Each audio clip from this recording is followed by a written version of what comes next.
Hi, I'm Dr. Stephen Hoffman, and I'm going to welcome you to this short video. Today we're going to go over a 5-step process that you can use to get rid of any pain, discomfort, illness in your life. Okay, this is a very, very effective approach that I have developed over the last 10 years of my own practice of chiropractic rehabilitation, where I've treated every kind of conceivable problem, from back pain to carpal tunnel to TMJ to fibromyalgia to chronic fatigue syndrome, all those labels that we get put on us in the quote-unquote conventional medical system. And my goal with this process is to make sure that you don't become your label, that you don't become your condition.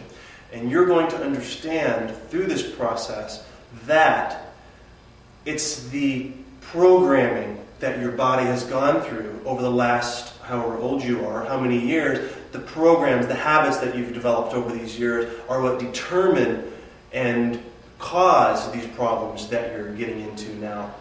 So labels like I said, back pain, TMJ, sciatica, they're just words. All we have to do is find out what's the cause of those end results and treat the problems that caused it, and then we don't have to worry about treating the label anymore.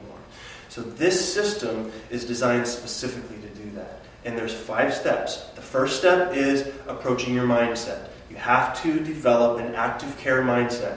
Active care means this very simply: you take part in your care.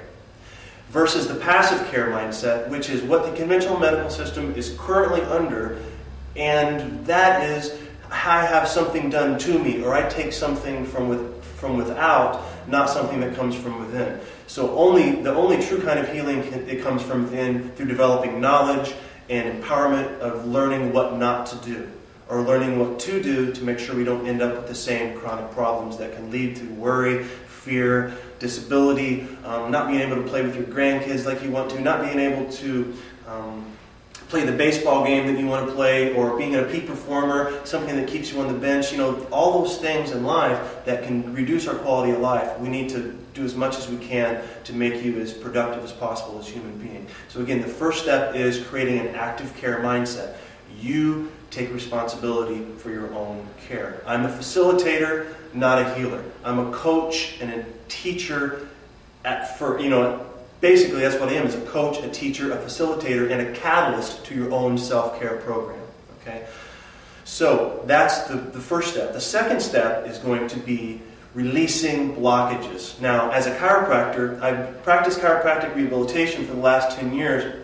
And with chiropractic care, what we do is we find blockages in the ability of your spine and other joints in your body to move. If joints don't move appropriately, they rust. Like a hinge that doesn't move on a barn door, it's going to rust. It's going to develop arthritis and degenerative disc disease and all those kinds of things. So we have to keep the joints moving. Also, the movement in the joints gives our nervous system input. And we have to have good input into our nervous system for our nervous system to make good decisions about things. So, and also with the putting normal joint motion back into the joints, also kind of quiets the stress in your body. Your body craves input. It craves proper input so you can quiet the storm of stress.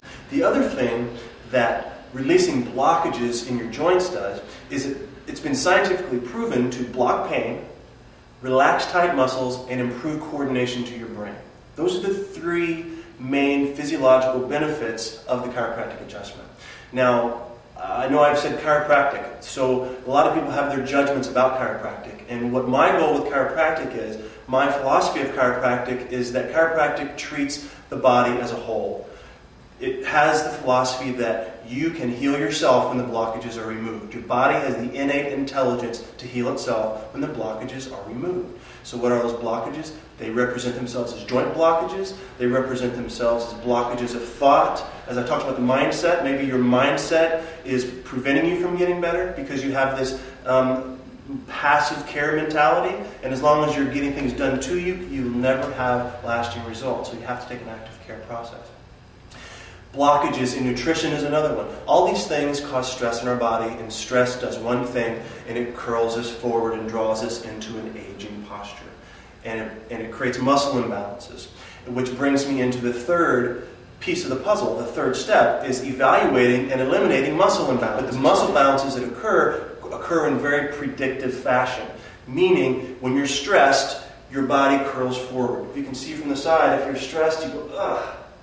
If you're in pain, you go, oh. Your shoulders come up, your neck goes forward, your pelvis rolls forward, and you go into this tight ball. And my goal with this program and with my care that I give is to open you back up and to bring you back into balance so gravity doesn't have the opportunity to grab you and keep dragging you forward. If you get your body aligned properly, then gravity can go down and you can use it as energy and spring.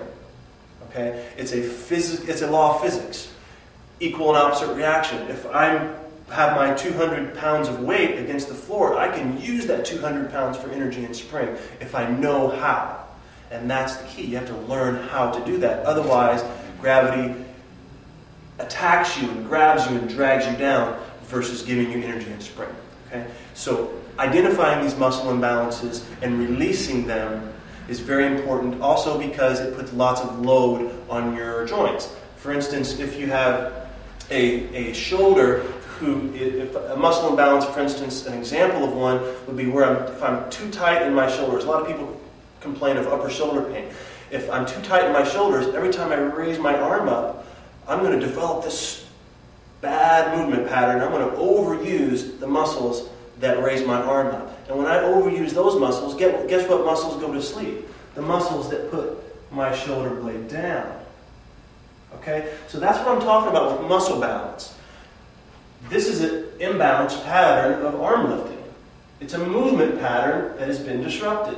So we have to release that pattern of tightness, restore the pattern of strength and stability, and now look at where my shoulder is. It's here versus curled up and forward. Now gravity can't get me when I'm here. Now I can use gravity for energy. That's muscle imbalances. That's just a little teaser about that. And the next thing is the reprogramming of bad movement patterns.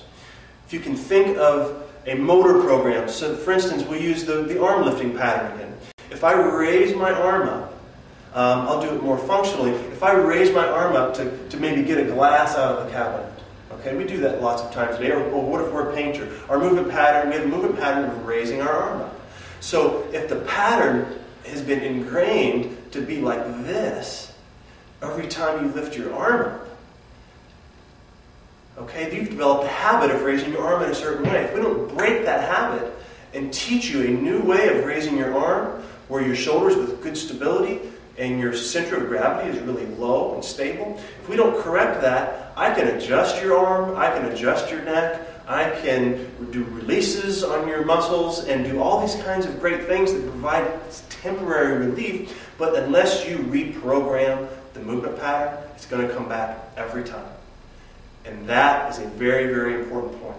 It must be reprogrammed. It's like putting in a new software system. If you imagine your body as a computer, you have to just plug in a new software program. Download it, install it, and use it. Okay? So that's the process of reprogramming, the concept of reprogramming. You have to reprogram. Otherwise, your brain will slip you back into your old habits. And how do you do that? You have to do it with repetition. That's why treatment is always a process and never a one-time thing. It's full of education and it's full of constant reminding of the brain to do a certain pattern in a different way. Okay? So that's the end of the physical part.